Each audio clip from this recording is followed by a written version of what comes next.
అనన్య, ఈ అడవిలో వాళ్ళు మిస్ అవ్వడం కాదు, వాళ్ళ గురించి అడవి ఒక నిర్ణయం తీసుకుంటుంది. ఎవరు తీసుకుంటున్నారు? అసలు ఏం జరుగుతుంది సార్ ఇక్కడ?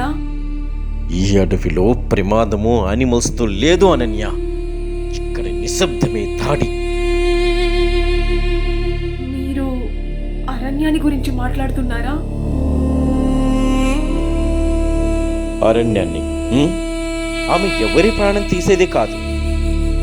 ఎవరిపై ఆమె దృష్టి పడుతుందో, వాళ్ళకి ఏం జరుగుతుందో ఎవ్వరికీ తెలియదు. మరి నా అర్జున్, అతనికి ఏం జరిగిందని మీకు అనిపిస్తుంది సార్? నాకు ఏమనిపిస్తుందో కాదు అనన్య, ఇక్కడ వచ్చిన వాళ్ళందరికీ ఏమనిపిస్తుందో అది ముఖ్యం. ఒక్కసారి ఈ అడవి గుర్తుపెట్టుకుంటే ఆ తర్వాత నిర్ణయం మన చేతిలో ఉండదు.